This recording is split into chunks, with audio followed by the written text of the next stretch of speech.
Mr. Henry and the Sea Serpent, written by Ellis. Mr. Henry lived in a cove by the side of the wild ocean. When he was young, he had spent his days fishing far out on the salty sea. Now that he was old, he preferred just to lie in his boat and read as he bobbed about in the water. Sometimes he would fall asleep and dream of days long ago. One day, while he dreamed, a mischievous wind slipped the rope that held his boat to the quayside and carried him past the tumbling tide and far out onto the wild ocean.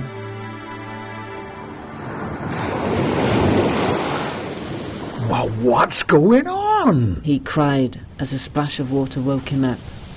When he looked out, dark clouds were hurrying by above him. Huge waves rocked his little boat and the wind howled.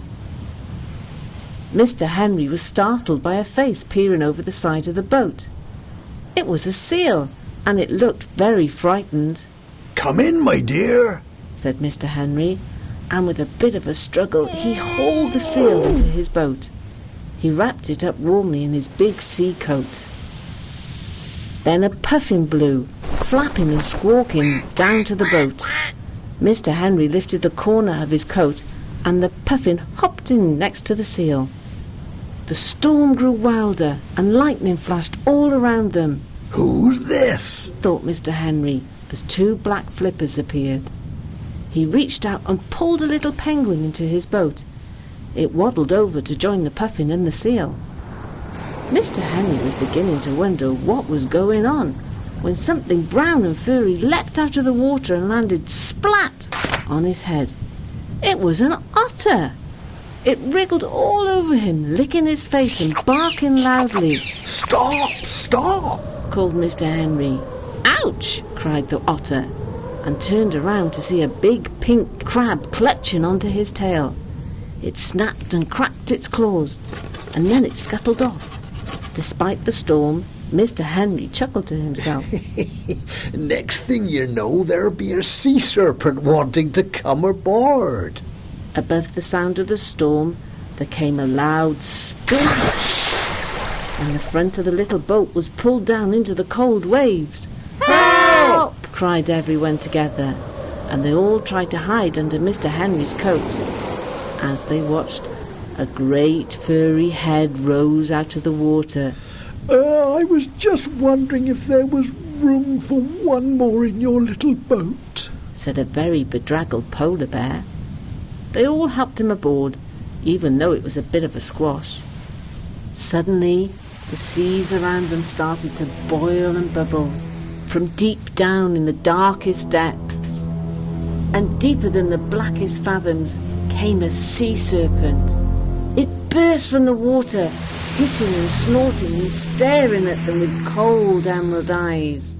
Who dares disturb me from my slumbers? He roared. Everyone in the little boat was silent.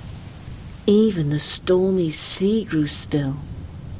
We didn't mean to wake you, whispered the otter.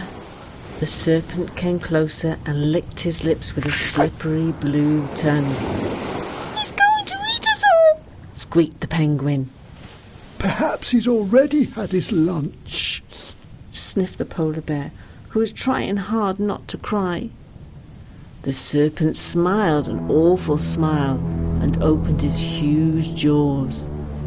Everyone in the little boat shook with fear as his jaws opened wider and wider and wider.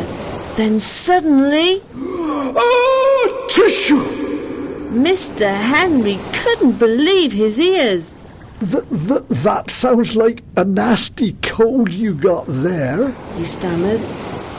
Yes, sniffed the serpent, surprised that anyone should care. And my beautiful blue spots have turned to a horrible pink colour too. If I remember rightly, said Mr. Henry bravely, there's an old cure for sea serpents with sneezes and sore throats. Trouble is, he said, scratching his head, I can't rightly remember what it is. First, find a pearl from the ocean deep, snapped the crab.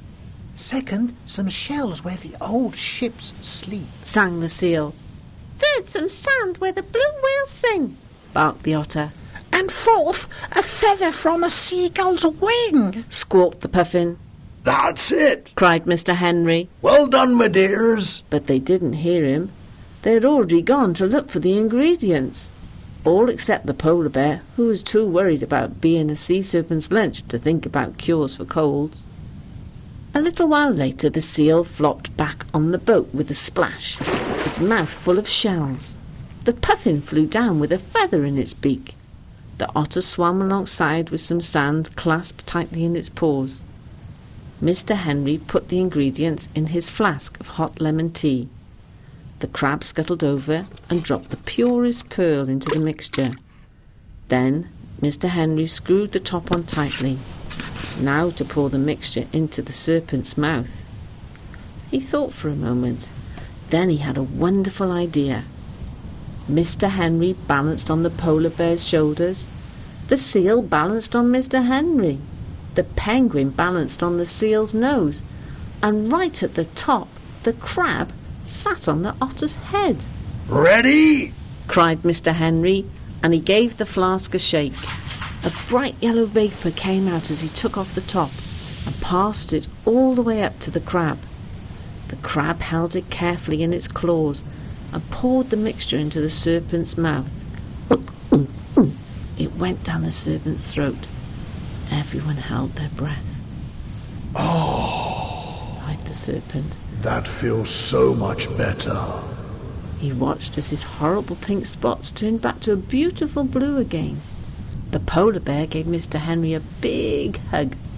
Then, one by one, he and the otter, the seal, the penguin, and the crab jumped back into the water and disappeared. They were no longer afraid of storms or gales or even of wild sea serpents. Mr. Henry looked up at the serpent. Do you think you could help me find my way back to my little cottage? The serpent gave him a fearful smile. Hold tight, he roared. He grabbed the bow rope in his mouth and dived into the sea. He twisted and twirled, pulling the little boat behind him. They bounced through the spray, skipping from wave to wave. Soon, Mr. Henry could see his cottage again. The serpent brought him past the tumbling tide and into the cove by the side of the wild ocean. The serpent stayed for supper, but didn't eat more than his share. The moon was sparkling on the waves as he slipped deep down to the bottom of the sea to go to sleep again.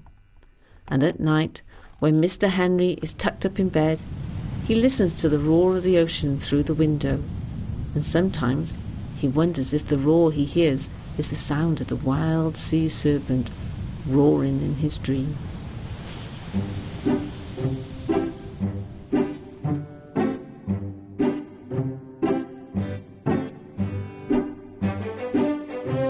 Mr. Henry and the Sea Serpent, written by Andy Ellis, was produced by Developing Creative Music with the voice talents of Helen Williams and Danny Chang.